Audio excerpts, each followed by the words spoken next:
आज हम बात करेंगे फसल के बारे में। फसल क्या है, कितने टाइप की होती हैं, रबी, खरीफ और जायद, और उनका हम साथ ही साथ बात करेंगे जीडीपी के बारे में। करंट में जीडीपी क्या है और 1950 और 51 में जीडीपी क्या था भारत के अंदर, भारत देश के अंदर, और यहाँ पे जो निर्यात किया जाता है, भारत देश से जो प्रोडक्ट निर्यात किया जाता है विदेशों में, इनका जीडीपी में कितना महत्व है आज के डेट में। दोस्त चलो स्टार्ट करते हैं, देखते हैं फसल क्या है।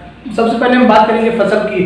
दोस्त आप लोग को पता है जब भारत देश आज़ाद हुआ था 1947 में, उसके बाद जो भारत की अर्थव्यवस्था थी बहुत ही वर्स्ट थी, बहुत खराब थी। इसीलिए भारत में 90% से ज़्यादा लोग कृषि पर निर्भर थे और उस समय यहाँ का जो जीडीपी था वो 55.7% था, 55.7% था। उस समय जो भारत का जीडीपी है वो 57.5% था। लेकिन हम एट प्रेजेंट टाइम में बात करते हैं भारत देश की। जो भारत देश में अर्थव्यवस्था है 19-20 की, इसके हिसाब से जो जीडीपी है इस समय जो 17.4% है, 17.4% है। ये एक जीडीपी का जो राष्ट्रीय आय है उसका 17.4% है। लेकिन जो भारत देश की आबादी है आज भी 48% से ज्यादा लोग कृषि पर निर्भर हैं और जो 49% लोग हैं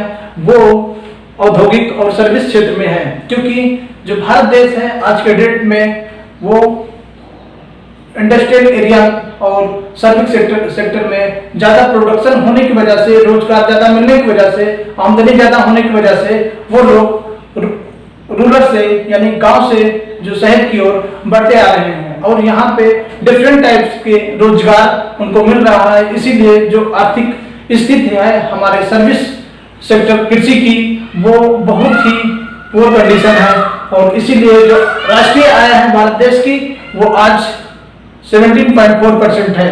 लेकिन जो 1950-51 में था उस समय 55% था उस समय। दोस्त आज ही बात करते हैं 90% से ज्यादा लोग आज के डेट में कृषि पर निर्भर रहते हैं, जिसमें 49.8 करोड़ लोग जो भारत देश में कृषि के ऊपर निर्भर हैं। लेकिन साथ ही साथ ये देखा जाता है कि दोस्त प्रोडक्शन बढ़ने की वजह से जो हमारा भारत देश है वो विश्व में जो 7 नंबर पे है निर्यात में। जो निर्यात करता है भारत देश वो 7 नंबर पे अभी है। अगर हम फॉर एग्जाम्पल वीट ले लेते हैं, WHEAT, वीट मतलब गेहूं की बात करते हैं, तो जो भारत देश है वो 7वें नंबर पे है। हम जो दूसरे देश में एक्सपोर्ट करता है, एक्सपोर्ट मतलब निर्यात करता है, इंपोर्ट मतलब मंगाना, एक्सपोर्ट मतलब निर्यात करना, एक्सपोर्ट मतलब निर्यात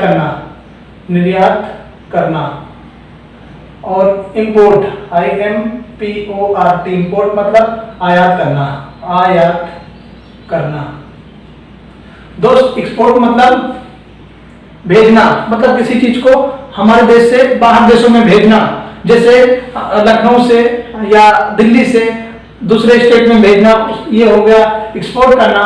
और इंपोर्ट हो गया आयात करना, मतलब बाहर देश से, पाकिस्तान से, चीन से, अमेरिका से, न्यूजीलैंड से, लंदन से, ब्रिटेन से, नॉर्वे से, वहां से जो सामान भारत देश के अंदर आता है, आप देखते हैं कभी made in China, made in Japan, made in America, जो सामान वहां से हमारे यहाँ आता है उसे हम इंपोर्ट कहते हैं, उसे हम आयात करते हैं। जो देश भारत देश हमारा, जैसे सॉफ्टवेयर, कंप्यूटर है, इंजीनियरिंग, लैपटॉप वगैरह बहुत सारी चीज हमारे भारत देश के अंदर मैन्युफैक्चर किए जाते हैं और यहाँ से बाहर देशों में सबसे ज्यादा जो चीन देश लेता है भारत देश का बना हुआ जो प्रोडक्ट है, ये लैपटॉप हो गया, माउस हो गया, कीबोर्ड हो गया, so many things, electronic things are there, जो यहाँ से हम एक्सपोर्ट करते हैं दूसरे देशों में। तो हमारा जैसे चीन सबसे बड़ा उपभोक्ता है उसको लेता है, ठीक है, तो हम यहाँ से आयात करते हैं। दोस्तों साथ ही साथ हम बात करते हैं, अब बात करते हैं कम टू द पॉइंट खरीफ फसल की। खरीफ फसल क्या है? खरीफ फसल ये जो जुलाई से अक्टूबर तक के बीच का जो रेशियो होता है, 4 मंथ का रेशियो, इस मंथ में जितनी फसलें उगाई जाती हैं उसे खरीफ की फसल कहा जाता है। वैसे दोस्तों जो 4 मंथ में हर एक फसल को डिवाइड कर दिया गया है खरीफ, रबी और जायद। जो रेशियो है जो जुलाई से अक्टूबर तक का है वो खरीफ फसल में आता है, और जो नवंबर से फेब तक है, फरवरी तक है, वो रबी में आता है, और जो मार्च से जून तक का है वो जायद की फसल में आता है। आज दोस्त हम साथ ही साथ बात करेंगे कि खरीफ की फसल में कौन कौन सी फसलें आती हैं। खरीफ में धान आ गया, ज्वार आ गया, बाजरा आ गया, मक्का आ गया, है ना, मूंगफली आ गया, कपास आ गया, गन्ना आ गया। ये सब चीजें जो दोस्त जो जुलाई मंथ में लगाई जाती हैं और अक्टूबर मंथ तक काट ली जाती हैं, इस जो रेशियो है इस 4 मंथ का, उसको हम खरीफ फसल के नाम से जानते हैं। अगर हम बात करते हैं दोस्त रबी फसल की, जो रबी फसल है वो नवंबर मास में लगा के और उसको फेब तक मतलब फरवरी तक काट लिया जाता है, उसको हम रबी फसल के नाम से जानते हैं। जैसे गेहूं, धान के बाद आता है गेहूं। धान जो है वो खरीफ फसल है, ये कई बार आ भी चुका है कॉम्पिटिटिव एग्जामिनेशन में। और जो गेहूं है वो रबी फसल है। गेहूं हो गया, चना हो गया, जौ हो गया, सरसों हो गया, मटर हो गया, ये सब चीजें जो रबी फसल में आती हैं। दोस्तों जो जौ है ये भी कई बार आ चुका है, ये रबी की फसल में आता है जो। और अगर हम बात करते हैं दोस्त जायद की, तो जायद जो फसल है उसको जो मार्च मंथ से और जून मंथ के बीच का जो रेशियो है, पूरा रेशियो है, इस 4 मंथ के अंदर जो हम प्रोडक्शन करते हैं कृषि के ऊपर से, इसमें से जायद की फसल आती है। ऐसे फसलों को जैसे खीरा, ककड़ी, खरबूजा और तरबूज, ये सब चीजें जो हम खरीफ फसल से हम प्राप्त करते हैं, सॉरी उसे हम जायद की फसल से प्राप्त करते हैं, इसलिए ये जायद की फसल के नाम से जानी जाती है। इसका जो है ये जुलाई से अक्टूबर तक है ना, और ये नवंबर से है फेब तक, और ये मार्च से है जून तक।